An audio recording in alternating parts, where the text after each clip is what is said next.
Hi, it's Alaska Granny. Today I wanted to share with you some everyday items you might want to add to your prepping supplies. Things that you might, as preppers, want to buy now, because things that are considered everyday items are the things that we count on having and using, we depend on a day-to-day basis. So that's the kind of items that I want to have extras, because if something happens, I don't want to go without the things that I depend on.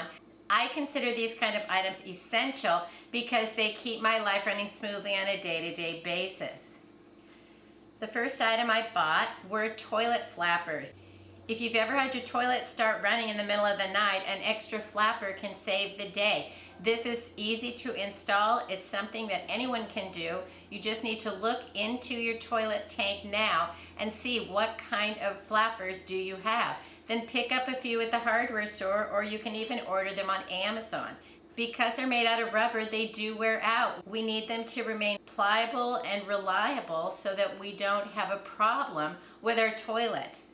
I made a video even on how to install them, and I'll put a link to that video in case you've never installed one before, so you can see it's very simple. Just make sure that you buy the same type that you already have so that you can make sure that it's going to fit in the future. Next, I picked up coffee filters. You don't even need to drink coffee to want to have coffee filters. Put a little loose tea in a coffee filter, tie it up with a piece of dental floss or thread, and use it as a DIY tea bag.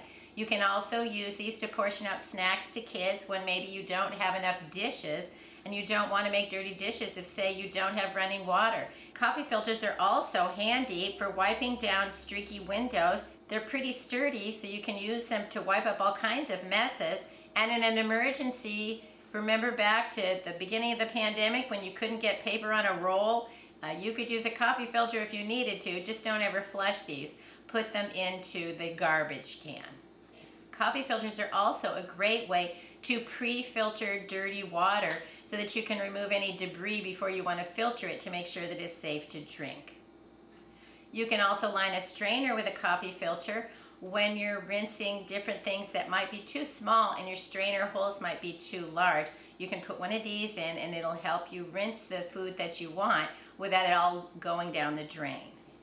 Ziploc bags are handy. Make sure you have them in all different sizes, and if you don't have the jumbo ones, you might want to get some of those now, because say that the power goes out and you can't use your washing machine, you can use the giant bag, put in some laundry, fill it up with water and some suds, zip the top, squish it around, and then rinse it out, and you have your own little DIY portable washing machine. I bought these at the Dollar Tree. They're not quite as sturdy as, say, a Ziploc bag, but they could certainly get the job done. And you can see they're much larger. Sometimes I put together meals in a bag. I'll put together all of the ingredients that can be in the prepper pantry, and I will put them in a Ziploc bag. Sometimes the meals are too big, and I use the jumbo bag. These are also great to stuff in your suitcase if you're going on a trip for bringing home your dirty laundry and keeping it separated from your clean clothes. The next thing I bought is a power cord with a surge protector. These don't last forever, and when we've been getting all these warnings that maybe the power grid is under attack, or we might have an EMP, or we're going to have more brownouts, or there's all kinds of reasons why we're concerned with having enough electricity. When we start to have power failures and irregular delivery of power, that's when you want to make sure that you're really using a power cord and that you have one that is in good shape. You don't want anything to happen to the appliances or the electronics in your house, so you want to make sure that you have not only enough of these, but that you have up-to-date power strips. This one is nice because it has 12 outlets, and then it also has 4 USB ports, so I could use this to charge all kinds of things at a time if I wanted to. In the past, I've had just a power strip and a USB charger, but now I can have all that at once. It doesn't mean you can overload this and put too much in it, but you can still put in a lot of things, and we don't necessarily use all of the things at once, so it's nice to have them. It has an on-off switch. It also has an indicator light that tells you that it's protected. When you're plugging these in and out, you should make sure that the things are unplugged and you turn it off, because you could sometimes, when things are live and you're plugging things in and out, that's when you might get a little spark. Something else to be aware of is don't use your cell phone when you're pumping gas, because some reason that can cause a little spark and can actually start a fire. I don't understand why, I just know that it happens, and I want to make sure that I'm safe and that you know that as well. Pick up a few empty spray bottles. I recommend that you get better ones than the Dollar Tree. I picked these up at the Dollar Tree when I've been in the lower 48, and they don't necessarily last very long.